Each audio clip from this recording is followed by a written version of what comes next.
여러분 안녕하십니까? 그동안 통일교로부터 어떠한 명품도 받지 않았다고 잡아댔던 김건희 씨가 샤넬백들을 받은 사실을 인정했습니다. 보석신문이 다가오자 갑자기 건진법사를 통해 샤넬백 2개를 받았다는 걸 시인하며 증거인멸의 우려가 없다고 주장하려는 듯 보이는데요. 샤넬백은 받았지만 대가성은 없었고 통일교의 현안 청탁도 대통령의 직무와는 무관하다며 중한 처벌은 피해가려는 의도로 분석됩니다. 첫 소식 김지성 기자가 보도합니다. 윤석열 전 대통령 부인 김건희 씨의 변호인단이 오늘 입장문을 내 김 씨가 건진법사 전성배 씨로부터 2차례 가방 선물을 받은 사실을 인정하고 있다고 밝혔습니다. 김건희 씨는 특검 수사에서도 명품 수수 의혹을 부인했고 명품 목걸이와 명품백은 왜 받으신 겁니까?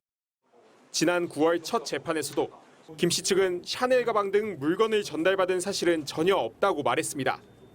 건진법사 전성배 씨가 김 씨 측에게 가방과 목걸이를 전달했다고 재판에서 인정한 뒤에도 김 씨 측은 고가의 선물이 있었는지 인지하지 못했고 직접 받지도 않았다는 입장을 유지해오다 돌연 가방 수수 사실을 인정한 겁니다. 하지만 대가성은 없었고 특검이 주장하는 통일교 현안 청탁도 대통령 직무와는 무관하다고 강조했습니다. 보석 신문을 앞두고 금품 수수 사실을 일부 인정해 증거인멸의 우려가 없다는 점을 강조하고 대통령 직무와 관련한 청탁을 받지 않았다며 특가법상 알선수재 혐의 적용도 피하려고 한 것으로 보입니다.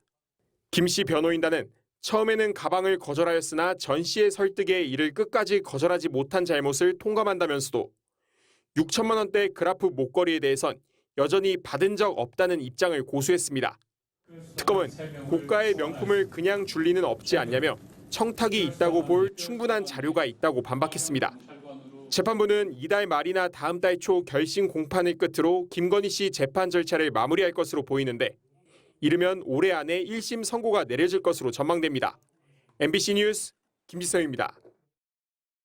쌍방울이 북한에 건넨 돈을 두고 처음에는 주가 상승 목적이었다고 했다가 검찰에 구속된 이후 갑자기 진술을 뒤집어서 이재명 당시 경기지사의 방북 비용이라고 말을 바꾼 대북 브로커 안보수 씨가 있죠. 그런데 안 씨가 진술을 뒤집기 직전에 쌍방울 측에서 안 씨에게 진술 번복 대가로 금품을 줬다는 정황이 포착돼 검찰이 오늘 쌍방울 계열사를 압수수색했습니다. 구승은 기자의 단독 보도입니다. 서울 용산구 서빙고동에 있는 쌍방울그룹 계열사인 비비안. 서울고검 인권침해 점검 TF가 오늘 이곳을 압수수색했습니다. 압수수색 영장에는 김성태 전 쌍방울 회장과 쌍방울 직원의 횡령 및 배임 혐의가 적시됐습니다. 이번에 배임으로 입건되셨는데 그에 대한 입장? 무슨 내용인지 잘 모르겠습니다, 아직.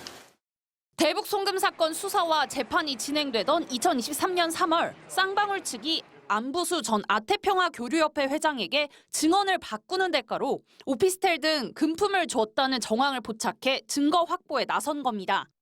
안부수 전 아태협 회장은 경기도와 쌍방울그룹을 북한 고위 인사들과 이어준 대북 브로커로 김성태 전 회장 등과 공모해 북한의 대북 사업 로비 자금 명목으로 5억 원을 전달한 혐의로 2심에서 징역 1년 6개월을 선고받았습니다.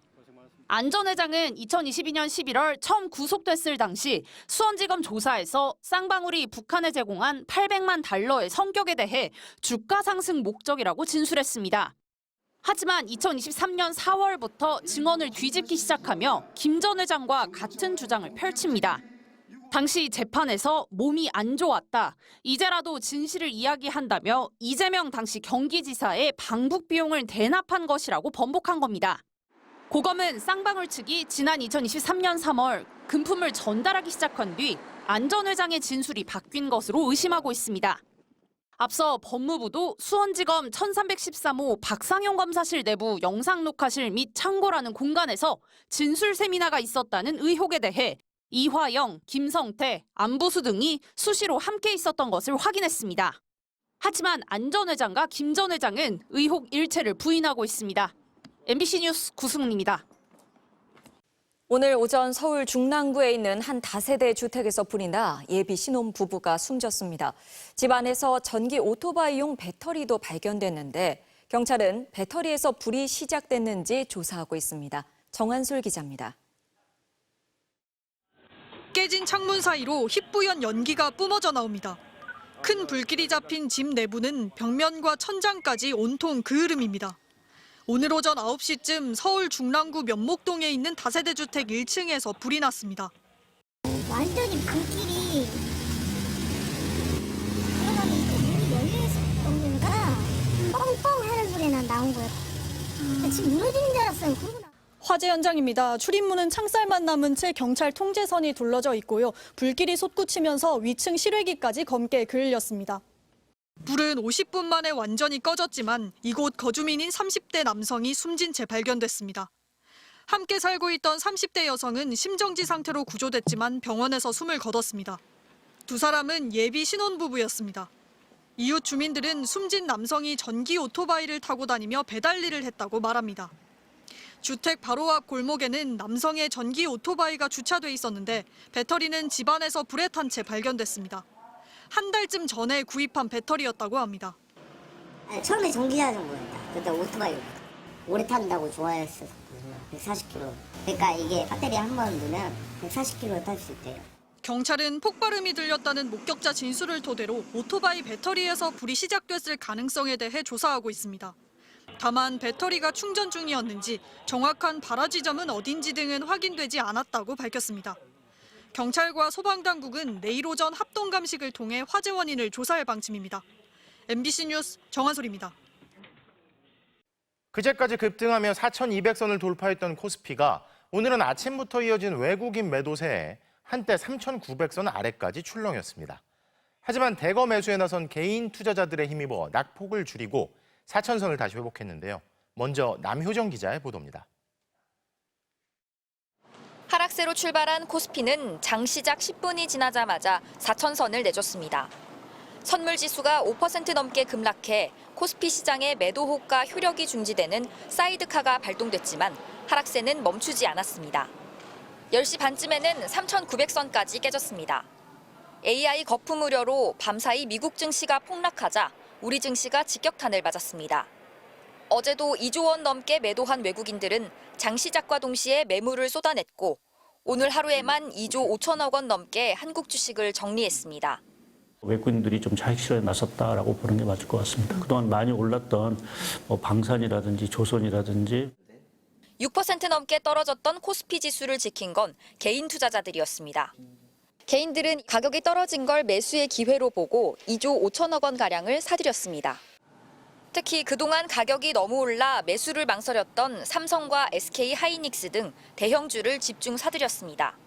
결국 장중 9만 원대까지 떨어졌던 삼성전자는 10만 원대를 지켰고 장중 53만 원대까지 폭락했던 하이닉스는 1% 하락에 그쳤습니다. 코스피도 낙폭을 만회해 4,000선을 겨우 지키며 장을 마감했습니다. 코로나 때처럼 실적이 없이 그냥 유동성으로 그냥 버블이 생겨나는 과정은 아니에요. 충분히 이제 다시 회복할 수 있지 않을까라는. 달러는 강세를 보이는 가운데 이틀 연속 외국인의 주식 매도가 이어지면서 환율은 오늘 장중 1,450원까지 오르며 7개월 만에 가장 높은 수준을 보였습니다. MBC 뉴스 남효정입니다. 경찰이 마약을 밀수해 유통한 이들을 붙잡았는데 일당 중에 현역 군인이 있는 걸로 드러났습니다. 현역 병사가 아무런 제재 없이 출국해 마약류 밀수에 가담했던 건데요. 이재인 기자가 취재했습니다. 인천국제공항 입국장. 막 입국한 남성이 캐리어를 끌고 화장실로 들어갑니다.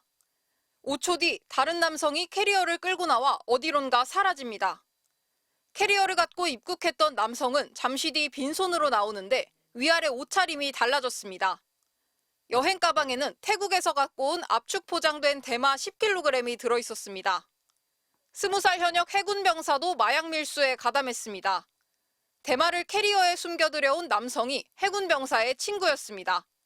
지난 4월에는 해군 병사 자신이 직접 액상 대마 200ml를 샴푸로 위장해 태국에서 가져왔습니다. 휴가 기간을 이용해 자유롭게 해외를 오갔습니다.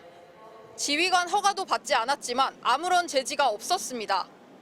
보충역과 대체복무요원은 허가 없이 출국하면 형사처벌 대상이 되지만 현역 군인에 대한 처벌 조항은 존재하지 않는 허점이 드러난 겁니다.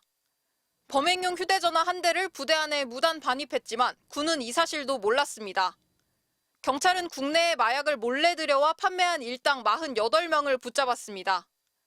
이들은 작년 4월부터 지난달까지 텔레그램 등을 통해 구매자를 모은 뒤 대마와 필로폰 등을 판매한 혐의를 받고 있습니다. 차량이나 길거리에서 직접 건넸고 야산에 파묻어 놓은 뒤 해당 지점을 알려주기도 했습니다. 경찰이 압수한 대마와 필로폰 등 마약류는 모두 5.3kg, 3만 6천 명이 투약할 수 있는 분량입니다. 붙잡힌 밀수 유통책 가운데 10명은 마약 관련 전과가 없는 20에서 30대로 단순 돈벌이로 범행에 가담했다고 경찰은 설명했습니다. 경찰은 범죄 수익 1억 3천여만 원을 환수했고 이들로부터 마약을 사들여 투약한 28명도 붙잡아 검찰에 보냈습니다. 또 해군 병사에게 밀수를 지시한 태국 체류 마약상에 대해서는 인터폴 적색 수배를 내리고 추적에 나섰습니다. MBC 뉴스 이재인입니다.